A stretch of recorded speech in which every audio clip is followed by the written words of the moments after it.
नमस्कार दोस्तों, India news के डिजिटल प्लेटफॉर्म पर आपका स्वागत है। मैं अभिषेक सिंह। जम्मू कश्मीर के पहलगाम में हुए आतंकी हमले में जहां 26 लोगों ने अपनी जान गंवाई, वहीं एस रामचंद्र की बेटी आरती जब वापस लौटी तो उन्होंने वो भयानक दास्तान सुनाई जिसको सुनकर आपके भी रोंगटे खड़े हो जाएंगे। आरती ने बताया कि उसके पिता और 2 जुड़वा बेटे उसके साथ मौजूद थे। उसकी मां गाड़ी में ही बैठी हुई थी।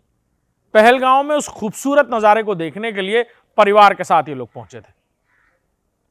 आरती ने बताया कि उसके पिता और उसके दोनों बेटे घास के मैदानों में इधर उधर दौड़ रहे थे, तभी अचानक कुछ लोग सामने से गुजरे।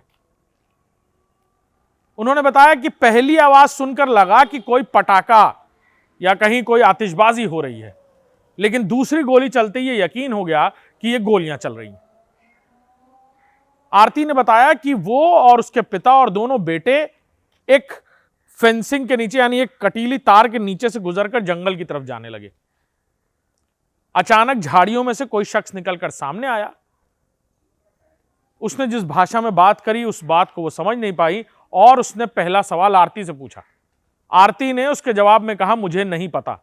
इतना कहते ही उस शख्स ने AK-47 राइफल से आरती के पिता एस रामचंद्र को गोली मार दी।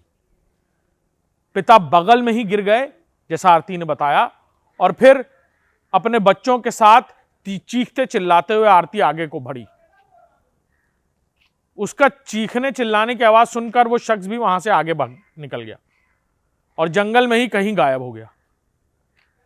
आरती ने बताया कि इस भयानक स्थिति में वो जंगल में कई किलोमीटर अंदर चलती रही, फिर कुछ स्थानीय लोगों ने उसे देखा।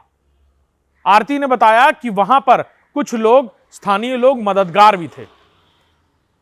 उस मुसीबत की घड़ी में उन लोगों ने आरती की मदद की।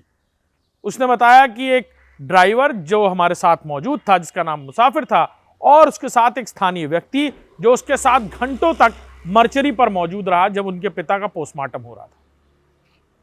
आरती ने बताया कि मैंने जाते वक्त उन दोनों से कहा है कि अब कश्मीर में मेरे 2 भाई हैं, ऊपर वाला इन्हें सलामत रखे।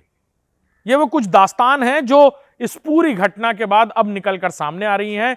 ये वो चश्मदीद हैं, ये वो विक्टिम्स हैं जिन्होंने अपने आंखों के सामने आतंकियों का वो खौफनाक मंजर देखा था, जिसे अब जब वो साझा कर रही हैं, लोगों तक पहुंच रही है बातें, तो लोग भी हैरान हैं और डर के मारे सहम जा रहे हैं इस पूरी कहानी को सुनकर।